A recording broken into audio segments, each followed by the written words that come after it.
Hey y'all, it's your girl ShesLoc'd, and I'm finally back with another video. So in this video we're going to talk about why I chose to semi-freeform my locks and the pros and cons of semi-freeforming.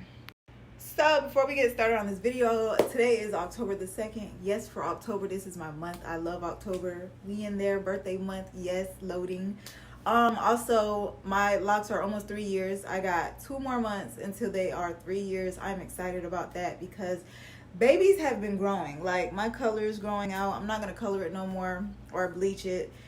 So I just had to let her grow out because I don't want to color her no more. I done caused enough damage with this bleach.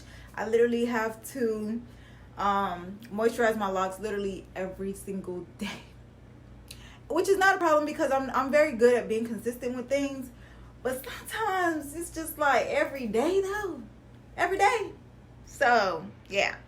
So the reason I chose to semi-freeform my locks is because I wanted them to remain thick. Like, when my locks started getting all the frizz, budding and all that, they were very thick, very nice and very juicy. And I felt like if I kept manipulating it the way I was, I retwisted my locks once a month. But I have fine hair, so I felt like if I kept retwisting my locks every month, that it was going to get dense and more dense and more dense. With fine hair, it makes your locks look smaller than it really is. So I was like, well, let me semi-freeform. I think I started semi-freeforming after my 1 year. Then I was like, well, I don't have to retwist my locks every month because I was only doing that to train my hair how to lock and stuff like that. But as we know, retwisting your locks doesn't lock your root. So I felt like after a year, my hair handled, getting retwisted every 2 months, and then I switched it to every 3 months, and ever since then, it's been doing really good. So the thing about retwisting your hair, it can cause breakage. Retwisting your hair is only to train your hair in the beginning how to lock, but it doesn't lock your roots. And it's for like a neat thing. Like, if certain people love their locks to be neat, it's that type thing. But other than that, it really doesn't have that much benefits. I feel like semi-freeforming has benefited my locks in a lot of ways. I've damaged, I did some damage to them, but being that I don't manipulate them often, I feel like they're still thriving.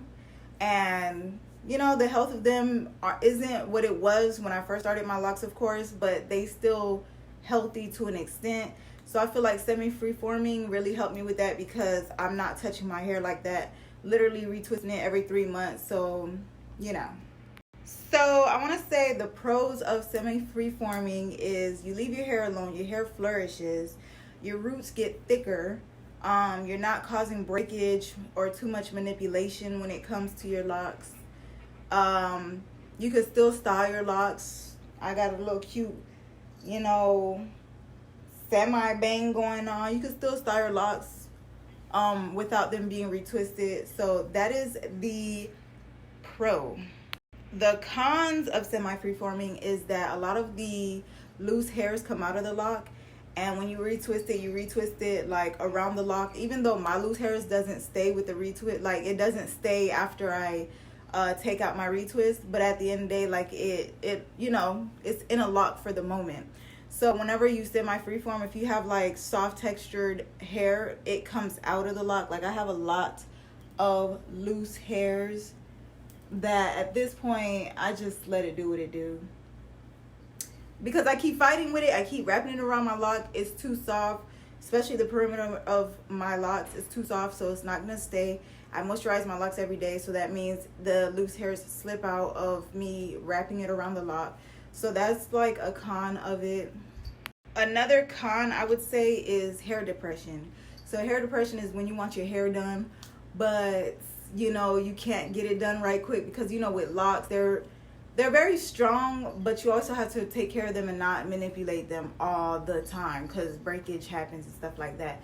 So I'd be sitting around like, oh, I'm so ready for a retwist, which this month I'm getting a retwist, so yay.